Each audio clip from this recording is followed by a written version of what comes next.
समातों की महफ़िल को मैं बहुत एहतरामन सलाम पेश करती हूँ।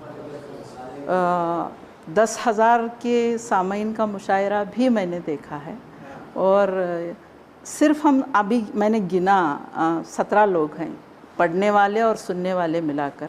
लेकिन आज जो अदबी माहौल यहाँ बना है, उस अदबी माहौल को देखते हुए धारवाड़ में पिछले दिनों 2-4 वाक़यात ऐसे हुए जिससे मायूसी की हद तक हम ये सोच रहे थे कि उर्दू ख़त्म हो गई है।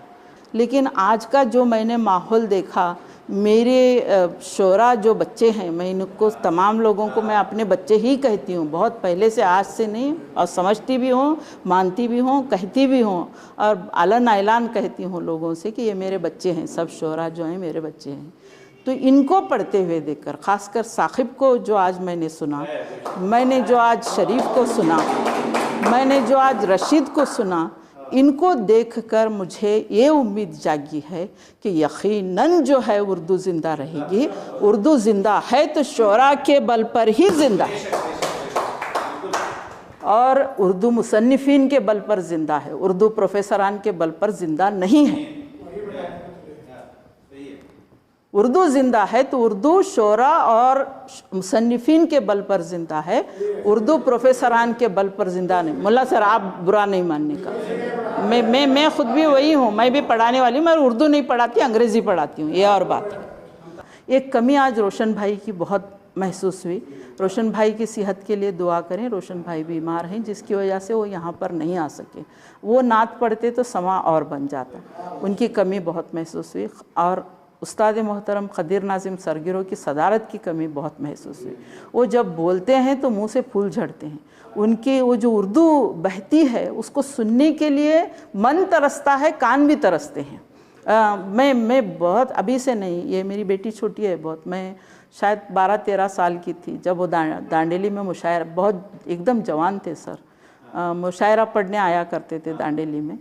और इतनी अच्छी उर्दू बोलने वाला शख्स धारवाड़ की पथरीली सरजमीन से कहाँ से आता है, ये मैं सोचती थी।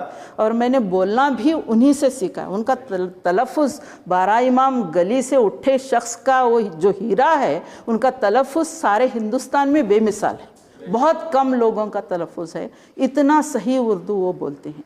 और आज आप तमाम को जो पढ़ते, मैंने अभी सागर को मैंने तहत पढ़ते हुए देखा। शेर पढ़ना बहुत मुश्किल काम है। शेर वही पढ़ सकता है जो उर्दू को अच्छी तरह समझता है और जानता है, तहत के साथ, तलफ़ुज़ के साथ, अदायगी के साथ, वो भी ऐसी अदायगी के साथ जहाँ पर उर्दू शेर आपकी समझ में आए। आप उर्दूदान न होते हुए भी शेर आप समझ रहे हैं, वो अदायगी जो है आप 4 लोगों में जो मैंने देखी बेमिसाल है। रशीद की अदायगी तो बेमिसाल है, साकिब की अदायगी बेमिसाल है। एक शेर आपने आखिर में पढ़ा, आप तरन्नुम में पढ़ रहे थे लेकिन वहाँ बराबर आप रुक गए जहाँ पर उसका वज़न टूट रहा है या गिर रहा है। बहुत बड़ी बात है और इन चीज़ों को समझना आसान काम नहीं है। वाकई आप शायर बन चुके हो। शरीफ ने एतराफ़ किया हम उस वक्त शायर नहीं थे, आज आप शायर बन चुके हो और बहुत बड़ी हस्ती बन रहे हो। पता नहीं मैं उन दिनों तक ज़िंदा रहूँगी या नहीं। मुझे आज उनको साहिर याद आए तो मुझे मजाज़ याद आ गए। मजाज़ लखनवी को सुना होगा आपने, मजाज़ याद आ गए मुझे। और पिछले दिनों एक मैंने उन्वान देखा था, बिहार का इलेक्शन क्या होगा, आजकल चर्चे में बहुत है ये चीज़। असदुद्दीन ओवैसी की 20 सीटें, वो PLF की 20 सीटें, या ऐसे कुछ आंकड़े लग रहे हैं। तो एक मेरे साथी हैं सग़ीर रहमानी जो लिखते हैं, नावल निगार हैं, तो उन्होंने एक ही जवाब लगाया था, लाल सलाम। आज आपकी सबकी शायरी में भूख, सबकी शायरी में बदहाली, सबकी शायरी में आपका दर्द और सबकी शायरी में लाल सलाम नज़र आया, लाल सलाम नज़र आया। और ख़ासकर जब शायर दर्द में डूबकर लिखता है तब शायरी बनती है, ये मेरा मानना है। जब तक आपके दिल में दर्द नहीं, साकिब आपके चंद शेर सुनकर, शरीफ आपके 2 शेर सुनकर मेरी आंखों में आंसू आ गए। मैं ताली नहीं बजा सकी, मैं वाह भी नहीं कर सकी। इतना दर्द मैंने महसूस किया है। अल्लाह आपको सलामत रखे, अल्लाह आपको बहुत दे, बहुत इतना दे। जैसे कि उन्होंने कहा कि ज़कात देने वाले ने दामन समेट लिया था, आपका दामन इतना वसी हो जाए कि आप ज़कात देने वाले बन जाए।